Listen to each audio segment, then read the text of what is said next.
Can you move this? Yeah, let's get this big dog out of the way.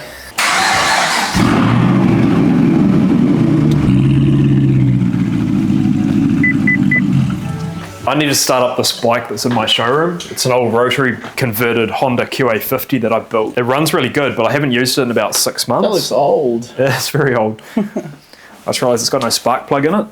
We can put one in. Should be right. Yeah. It should be alright. Should be right. The real question is, will it start? I don't know what state the carby's going to be in. Will it start? How much you want to bet? Hasn't been started in 6 months. It's a pretty decent amount of time to just be sitting. I made a little centre stand for this so it stands up nice and stable. There's my box of Rotary parts. Got some brand new spark plugs. Anyone playing along at home, I'm using a B7HS. It's an NGK. That's what we run in the Rotaries. I just need the right spark plug wrench. Use my 3/8 ratchet. We're gonna have to wait for it to dry out a bit before we can ride this. Oh man. Okay, we've got the spark plug in. Just need to take that little tip off there. Tip off the spark plug, because these don't use that.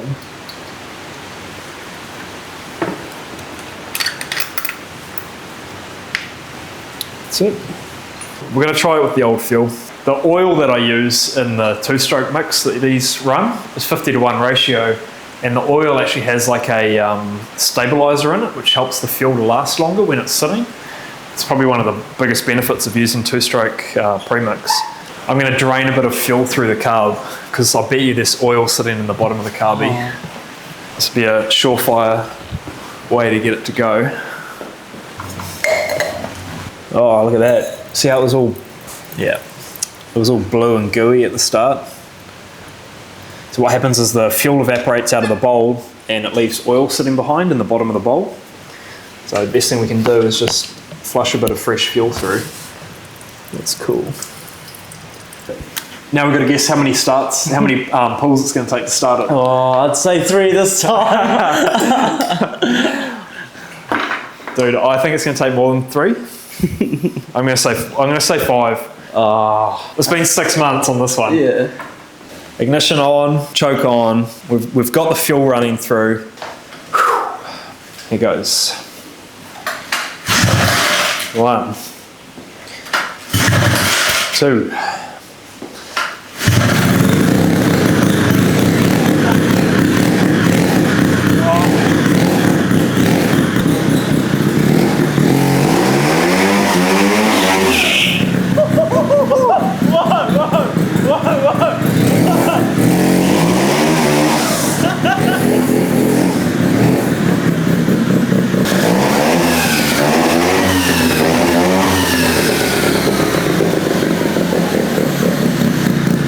Check out that exhaust. How good, eh?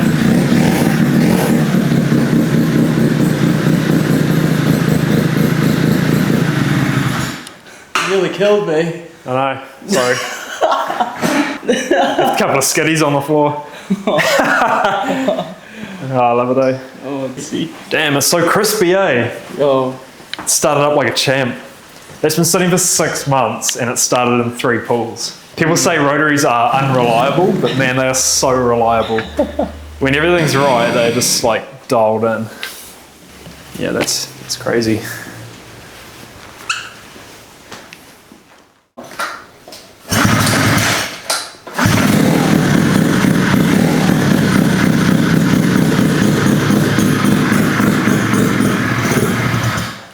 Uh-oh. Uh-oh, what happened? I don't know. Might just need to choke on for longer.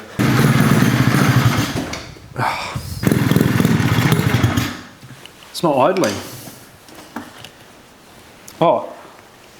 What's gone wrong? Uh-oh. Did I turn the fuel off? I turned the fuel off before. and would you believe that's why the supercharged bike died last time we were riding it as well? It's always the gas, eh? You know, I took my car to the mechanic once and was like, dude, it's missing, like there's something wrong with it. And he's like, have you got gas in it? I was like, uh-oh. So it's always the simple things. Okay. Come on, baby.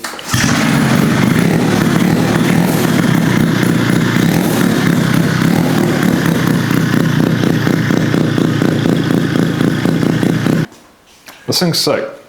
When I built this, people were so interested in it. The content always went really well.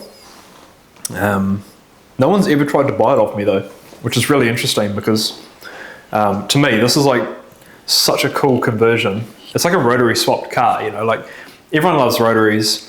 What did it have before? What do you mean? What engine did it have before? Oh, 49cc. Little tiny piston engine. That was so slow. And I'll tell you what, this thing does 100 kilometers an hour now. It's just like, it's insane. This hasn't got a torque converter on it like the other bikes have, which saps a lot of power. This just has a straight geared clutch, you know. So that'll kill you. It revs out hard. Like, this thing will rev to 10,000. Jeez. Yep. So you've done the forks, you've done the springs. I'm nearly there. Look, this just needs to be welded onto here. Ah, yeah. And then I'm going to drill holes in the end of here and make up some little steel bushes. And that'll give us the completed springer set. And then we can actually start working on the handlebars. I'm thinking about doing like a style that I've never done before where I'm going to bring them together and then do a miter joint. So it'll be a sharp corner and then the two bars. And I'm going to keep them a little bit lower. The idea there is that it's not like a full-on ape hanger. It'll just be a mid-rise bar. And I kind of want this bike to be a bit more like low-key. In the past, I've been doing them really extreme with like big ape hangers and really high sissy bars and stuff. But on this one, big though, this bike. it's huge. It's because the back wheel's out the back on this one. Previously, the axle was about there. So it's like, man, it must be 6 inches longer. Which is going to make a huge difference to how stable this bike is. I think before you were sitting over the back wheel and it was too easy to wheel stand. I know that's going to be a problem going forward. It was something that I always wanted to make better. So with this bike, I'll focus more on getting that weight forward. And you can see now that the engine's actually in the center. So it's in the center of the two wheels. It's not biased towards the rear. So this bike should be a lot more stable. And I think it'll handle better being longer as well. I'm really excited to ride this one actually because of that. And the new V200 engine, by the way, is going to be sick. It's got electric start now. The prototype version was just we just started with a battery drill. You actually hooked it on the side with a socket and cranked it over. So I'll be like riding around with a battery drill hanging off my belt so I can start it with it. But this is so sick, man. The other thing I've got to do is make a battery box so that I can mount a battery in here for the starter motor. So there's a few little tasks ahead of us on this. And of course the exhaust, this is the exhaust that was on the prototype engine and it doesn't quite clear the new finned guard. So what I'm going to do, oh, there's another thing as well. It's too close to your foot. Like you're literally burning your ankle on here. It's really, really dangerous. So what I want to do is redesign these exhausts so that they take another route that's a lot further away from your leg, and that's going to be quite a big job. I'm probably going to get a few mandrel bent up because I know I'm going to do more of these, so put the effort in now for the reward later, make them easy for me in the future. Look at that. You can see how the suspension works. So we're going to try and add this extra piece in. What I'll do, I've marked that one, so I'll go ahead and drill these. Check out these little accessories that come with the table. These have a little V in them and little spigots. I quite like these for when I'm doing jobs with tubing because I can just clamp the tube down to the bench really easy. What I do is I sit them in there like that, and then I use a quick clamp. Oh, that's pretty smart. Yeah. And then you got your tube really nicely kind of locked in that V. Then I can drill that. Here's a little trick. If you use Vivid first, and then when I use my scriber, you can see the scribe line really easy. So that is 23. So half of 23 is 11.5. Right. Oh, sick.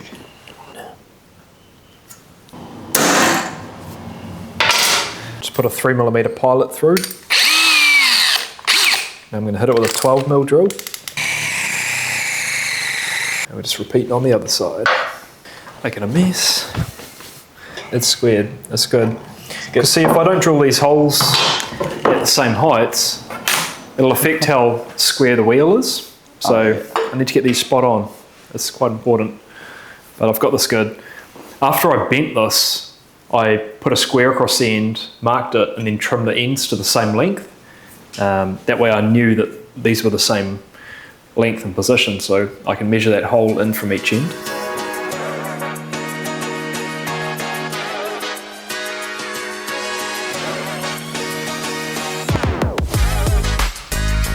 More squirtings. There you go. I always clean up these little chips because they get everywhere. They end up in your socks. And it's just in your nice to hair. have a clean workspace. Yeah. Well, the thing with the polished floor is that it's excellent when it's clean, but if you have stuff all over it, it becomes real slippery. Little, you know, especially grinding dust. It's not hard to clean up as you go. I always do it. I run my little handy burr around those.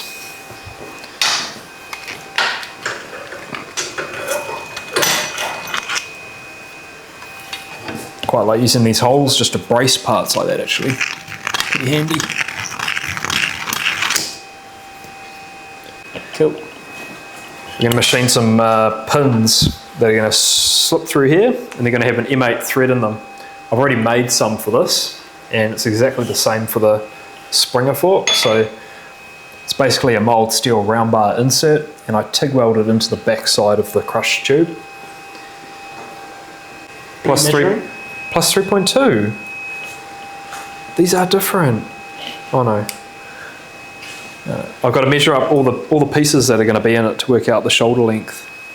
So it's 3.2 plus 8.9 plus 3.3, 15.4, and I'm going to add the 0.6. I'm going to round it up to 16. So it's got some end float because I don't want it to be tight.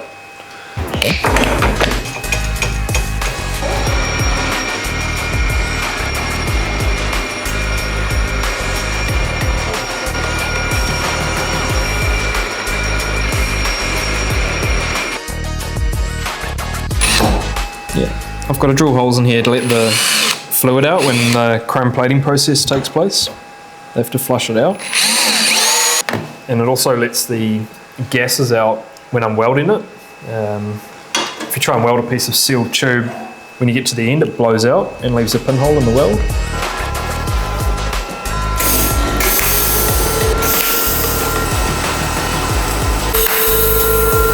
I'm just welding the inserts that I machined into the tube. So this is a TIG welder, and these are the pivot bushes for the bottom end of the fork. So that will run inside that plastic bush, and then there's a plastic thrust washer on there as well. And then once it's cooled down, we'll weld it onto the top of here, and that'll complete the Springer set.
Mike's connected, we may as well say something.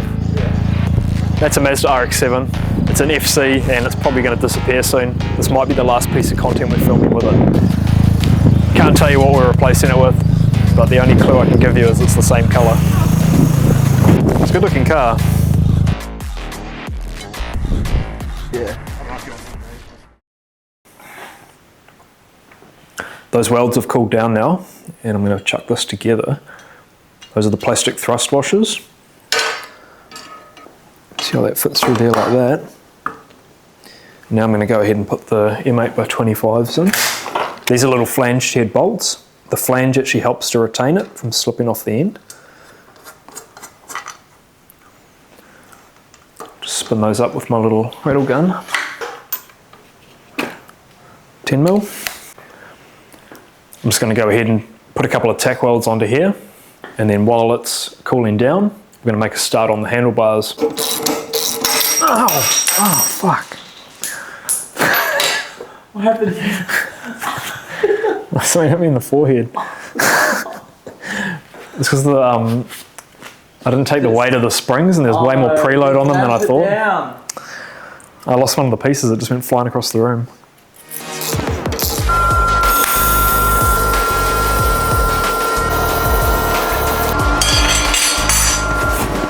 That's it. Let that cool down and we'll move on to the handlebars.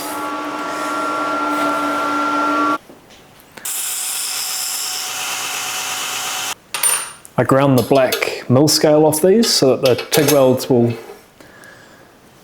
take better to the steel. The contamination of the black mill scale actually makes the welds go a little bit dirty. This one's damaged.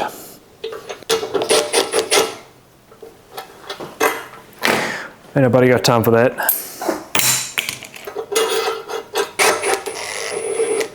Grab a little bit of 7/8 inch tubing. Check that's gonna fit. Beautiful. Right, let's cut some tube. Just need this. Cut it at 370.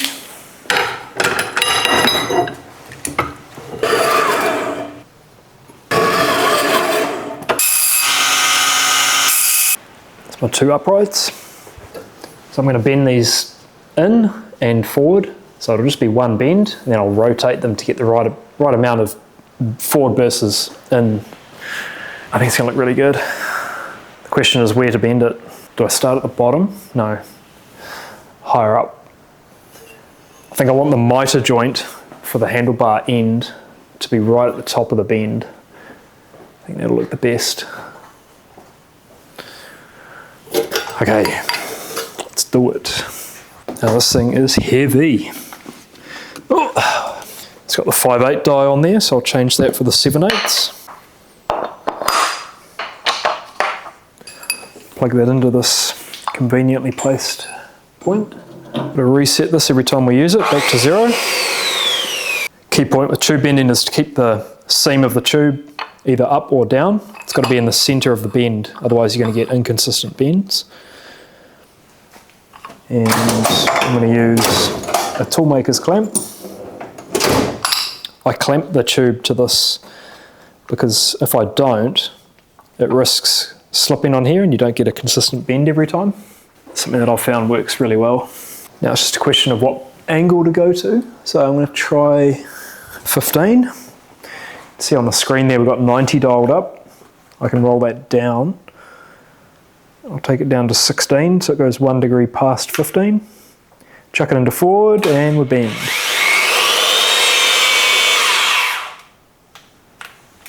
Reverse it up to free it up. Now it doesn't look like enough. Go a bit more. Go to 20.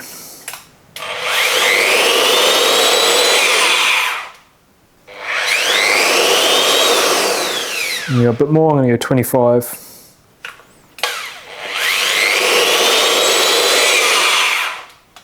Yep. I'll do the other side and we'll get them up on the bike. We'll check out how that looks. The handlebar tube, oh man. It wants to come off there like that. Doesn't quite look right. It'd look better if I went like that. Ooh. Okay, that looks pretty good. Change of plan. Yeah, that looks cool.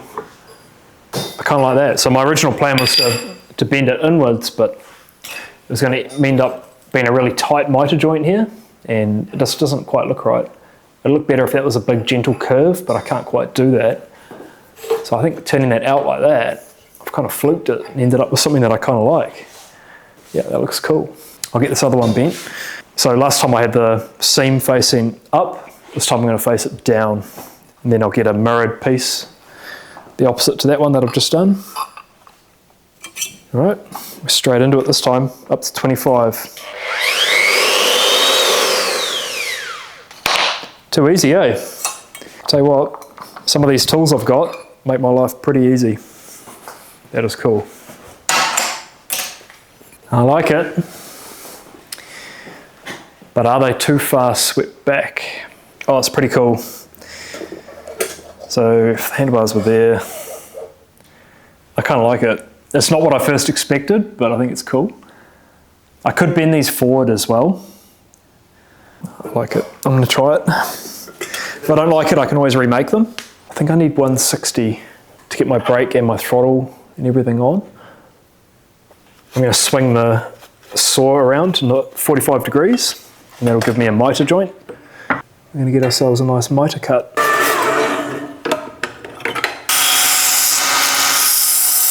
I'll grab one of these and I'll put a mitre on it. I'm going to tack weld that piece onto there, and then I'll be able to get it into the saw how I need it to be to cut the mitre, and then I'll obviously have that cut off at the end. So it's going to be one way to do it. Let's give it a go. As you can see, I've tack welded that tube onto the end of there, and that's given me something to hold it by. Now I can get the mitre cut that I need on there. I've got that in there sitting level. So here we go.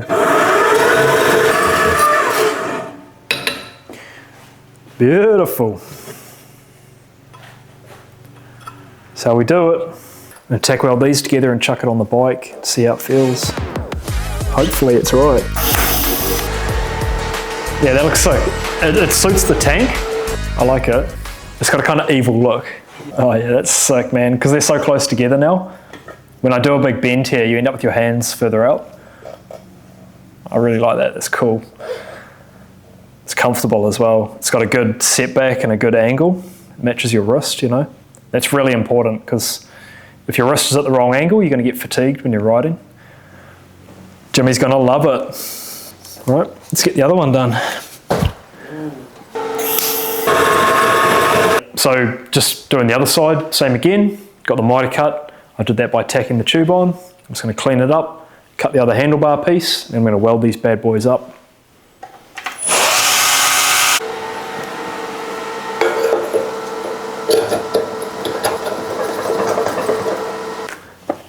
It looks awesome. I like it. It's just, I can't help but think they need to be bent forward as well. When I stand back and look at the bike, it looks a little bit weighted rearwards. Like, I think I'll just kind of bring them forward a bit just to make the bike look better. I don't know. Because when that forks, I'm just looking at the balance of the forks and like how much weight is forward of this point. So we've got the bulk of that, we've got the springs, then the bars are just kind of leaning back. And what I'm thinking is, it might look better if I just put a bit of a bend in here and just bring them forward a little bit. If I do it, I can't go back on it, so I'd have to remake the whole thing. I don't know. I'll take a sip of water for inspiration. Okay, I'm going to bend them forward. Some things just have to be done. If I don't do it, I'll never know. Wait, I need to pick the angle. I need to pick the angle that these will sit at. So, jump up there again with my Vivid. I need a little ladder here so I can get up on the bench. Safely? Yeah. Oh, without pulling the whole bike over. Oh man, it's pretty cool from up here. What I'm doing here is just working out what the setback is for the bars. So I'll just grip the tubes, and that gives me exactly where my hands want to be. And now what I'll do is mark them on the front. So when I pull them out, I'll know where to orient the bend forward. I need to know where the front is. That's how deep they should go into the forks, not that line there that I marked. So with that line facing forward, back this up. You can see there's a line in there. That's what I'm going to use. Is that lined up about there? Okay, I'm just going to give this 10 degrees.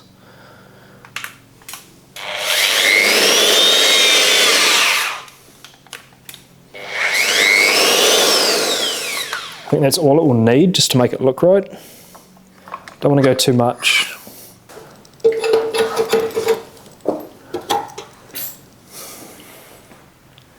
Oh look, we're going to be able to line it up to that angle there. Oh, yeah. And that will make it look right. That's what it needs. It needs to match an existing line on the bike. So that's getting close. It just needs probably another, like, I don't know, 2-3 degrees. That's going to look wicked. Let's give it a couple more.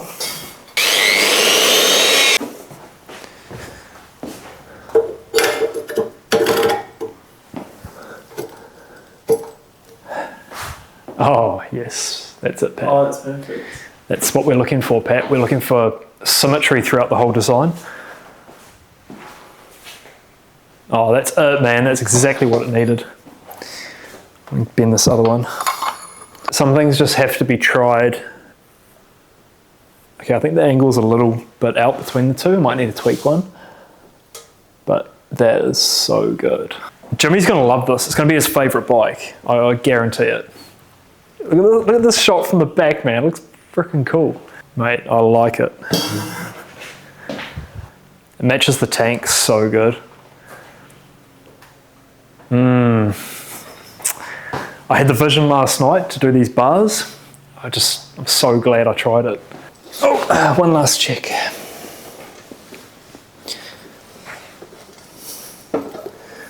Yeah, man. It was cool. It's comfortable. You know, like, hands aren't too high. They're not going to go to sleep. Just perfect. Seat feels good. It's got the springs in it. All I'm going to do now is make a little sissy bar behind you, and that'll just be a decorative one. I love it. I'm going to build another one just for me. I've got to have one, eh?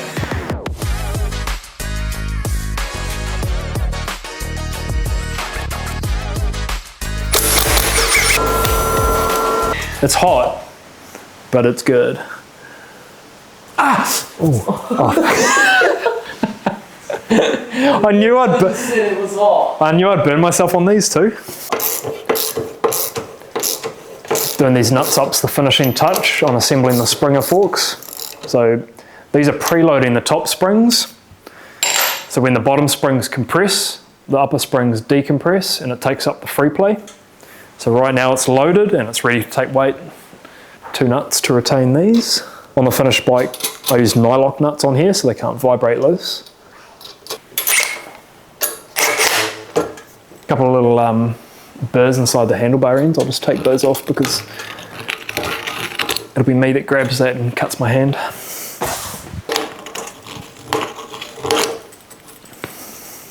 I'm happy, man. That is so cool. And jump on for one last hurrah.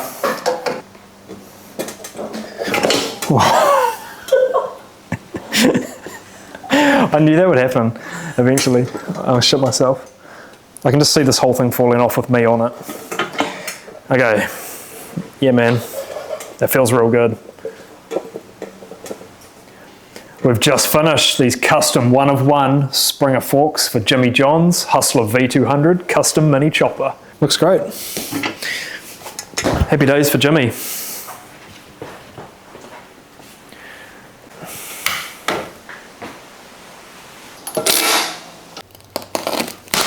What are those now?